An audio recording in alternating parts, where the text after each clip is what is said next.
अस्सलाम वालेकुम एवरीवन। सो हम कंटिन्यू करेंगे FCPS पार्ट 1 की तैयारी और CVS फिजियोलॉजी की ये आखिरी वीडियो है स्प्लिटिंग ऑफ S2 से मुतालिक। इसके बाद हम पैथोलॉजी ऑफ CVS पे शिफ्ट हो जाएंगे।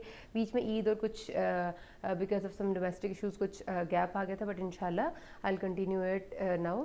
तो अब जो हमारे पास ये वीडियो है ये है जी स्प्लिटिंग ऑफ S2। S2 आपको पता है सेकेंड हार्ट साउंड होती है। आपको पता है जो फर्स्ट हार्ट साउंड है, ये हार्ट का मैंने रफ सा स्केच बनाया, वो बनती है हमारे पास ये जो वेल्व्स यहाँ पर प्रेजेंट है, ये दोनों ब्लैक कलर वाले, ठीक है, इनके क्लोजर से बनती है हमारी फर्स्ट हार्ट साउंड। और जो सेकंड हार्ट साउंड है वो ये जिसको मैंने P2 लिखा हुआ है, यानी पल्मनरी सेमिलर वेल्व, और ये जो A2 है एओर्टिक सेमिलर वेल्व, इसके क्लोज होने से बनती है।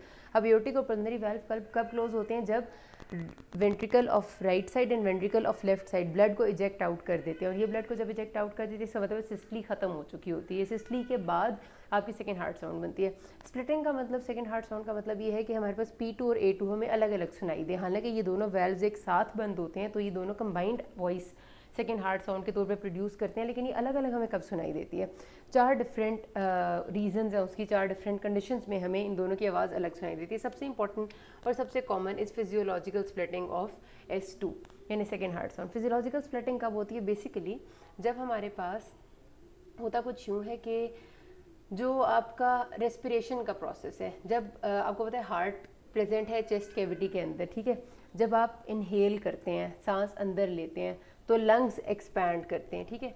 जब लंग्स एक्सपैंड करते हैं तो उसकी वजह से जो आपकी थोरेसिक कैविटी है, जो चेस्ट केज है, उसके अंदर जगह ज़्यादा हो जाती है। जगह ज़्यादा होती है तो प्रेशर डिक्रीज़ होता है। जब ये आपकी टोटल सपोज करें यहाँ से लेकर यहाँ तक चेस्ट कैविटी है, इतनी छोटी नहीं होती, लेकिन सपोज कर लें इसमें इसके वॉल्यूम यूँ बढ़ जाएगा, इसके अंदर जो है वो जगह ज़्यादा हो जाएगी, तो हार्ट के पास भी जो बैक फ्लो ऑफ ब्लड है, यानी कि जो वीनस रिटर्न है जो यहाँ से हो रही है through superior and inferior vena cava, ये वीनस रिटर्न बढ़ जाएगी, ठीक है।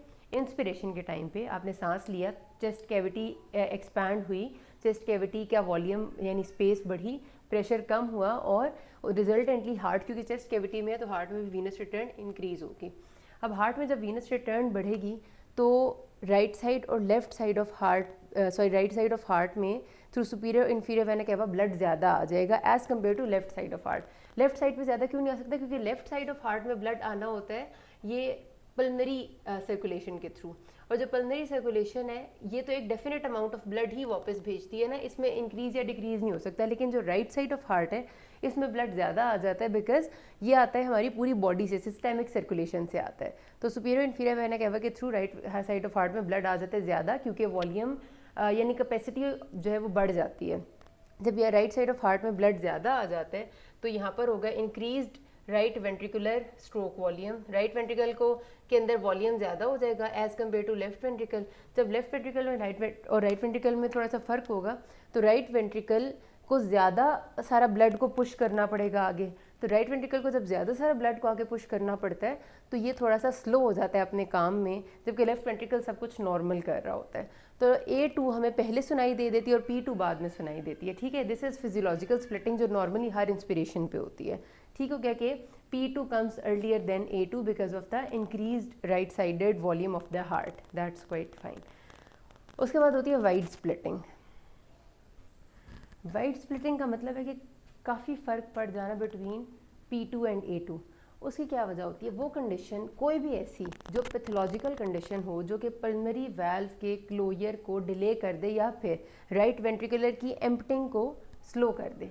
राइट वेंट्रिकल कह रही हूँ हमारे पास, यस, राइट वेंट्रिकल की एम्प्टिंग यानी राइट वेंट्रिकल का खाली होना स्लो किन कंडीशन में हो सकता है? अगर आगे वाला रास्ता तंग हो जाए तो ये जल्दी जल्दी खाली नहीं हो सकता। जब ये जल्दी जल्दी खाली नहीं होगा आगे के रास्ते के तंग होने से, तो आगे वाला रास्ते का जो दरवाज़ा है वो भी देर से बंद होगा, जिसकी वजह से P2 देर से सुनाई देगी, ठीक है। अच्छा, फिर क्या होगा? ये किस कंडीशन में हो सकता है? रास्ता कब तंग होता है? जिसको हम कहते हैं पल्मनरी स्टीनोसिस। पल्मनरी स्टीनोसिस में होता ये कि वाल्व तंग होता है, ब्लड को जाने का रास्ता कम मिल रहा होता है, ब्लड देर तक निकलता रहता है। P2 यानी जो ये वाला वाल्व है ये देर से बंद होता है, A2 टाइम पे बंद हो जाता है। तो ये हो जाए हमारे पास वाइड स्प्लिटिंग। एक इसमें होती है, दूसरा होता है राइट बंडल ब्रांच ब्लॉक, जिसमें क्या होता है कि जो इम्पल्स आ रही है, जो SA नोड इधर से इम्पल्स जनरेट कर रहे हैं, इलेक्ट्रिकल इम्पल्स, वो राइट साइड ऑफ हार्ट में देर से आ रही है क्योंकि बंडल ब्रांच ब्लॉक है, ठीक है। जबकि लेफ्ट साइड ऑफ हार्ट में नॉर्मल आ रही है, तो लेफ्ट साइड वाला A2 नॉर्मल टाइम पे बंद हो जाएगा, लेकिन P2 देर से बंद होगा। इसमें हो जाती है काफ़ी सारी splitting of P2 and A2, और A2 पहले सुनाई देती है, P2 बाद में सुनाई देती है। तीसरा है फिक्स स्प्लिटिंग। इसकी एक ये बहुत इंपॉर्टेंट कंडीशन है, वो है atrial septal defect. Atrial septal defect का मतलब है कि ये दोनों एट्रिया के दरमियान में एक सुराख है जिससे ब्लड लेफ्ट एट्रियम से राइट एट्रियम में आ रहा है, क्योंकि लेफ्ट एट्रियल का प्रेशर ज़्यादा होता है ना, तो ब्लड यहाँ से यहाँ आ रहा है। जब ब्लड मुस्तकिल लेफ्ट से राइट एट्रियम में आता रहेगा तो राइट एट्रियम का वॉल्यूम नेचुरली बढ़ जाएगा, क्योंकि ब्लड ये पूरी बॉडी से भी आ रहा है और यहाँ से भी इधर आ रहा है सुराख की वजह से। तो राइट वेंट्रिकल का वॉल्यूम राइट एट्रियम का वॉल्यूम बढ़ेगा तो राइट वेंट्रिकल का वॉल्यूम बढ़ेगा, और राइट वेंट्रिकल का वॉल्यूम बढ़ेगा तो वही मसला होगा कि ज़्यादा ब्लड बाहर फेंकना है, इसलिए P2 देर से बंद होगा, A2 टाइम पे बंद हो जाएगा। तो ये वाली P2 लेट सुनाई देगी as compare to A2 in atrial septal defect. And में रीज़न वही हो जाएगी जो फिजियोलॉजिकल स्प्लिटिंग में हुई थी कि वॉल्यूम ज़्यादा होगा, लेकिन वजह क्या बनेगी, ASD एट्रियल सेप्टल डिफेक्ट। आगे है पैराडॉक्सिकल। पैराडॉक्सिकल का मतलब है काम उल्टा हो जाना। काम उल्टा हो जाने का मतलब है नॉर्मली पहले तीनों हिस्सों में हमने पढ़ा कि A2 पहले सुनाई दे रही है, P2 बाद में सुनाई दे रही है, लेकिन पैराडॉक्सिकल में ये होता है कि P2 पहले सुनाई दे देती है, A2 बाद में आती है। वो क्या वजह होगी, कोई भी वजह जो इस रास्ते से ब्लड को जाने को तंगी देगी उसमें ये उल्टा हो जाएगा। और वो सबसे इंपॉर्टेंट चीज़ क्या है, एओर्टिक स्टेनोसिस। जिस तरह पल्मोनरी स्टेनोसिस थी उसी तरह एओर्टिक स्टेनोसिस, या दूसरी चीज़ यहाँ क्या थी, राइट बंडल ब्रांच ब्लॉक, यहाँ हो जाएगी लेफ्ट बंडल ब्रांच ब्लॉक। ये दोनों वो कंडीशंस हैं जो या एओर्टिक स्टेनोसिस से ये वाला रास्ता तंग होगा, ये रास्ता तंग होगा तो ब्लड यहाँ से देर से जाएगा, यहाँ से जल्दी चला जाएगा, तो P2 पहले सुनाई दे देगी, A2 बाद में सुनाई देगी। या लेफ्ट बंडल ब्रांच ब्लॉक में राइट साइड नॉर्मल इम्पल्स से एक्टिवेट हो जाएगी, left side left bundle branch block है ना, बंडल ब्रांचेस में इम्पल्स आगे नहीं जा रही, देर से एक्टिवेट होगी, तो A2 हमें बाद में सुनाई देगी। दैट्स इट, बहुत सिंपल था। अब हम पैथोलॉजी शुरू करें, किसी को मसला हो can ask me. Thank you.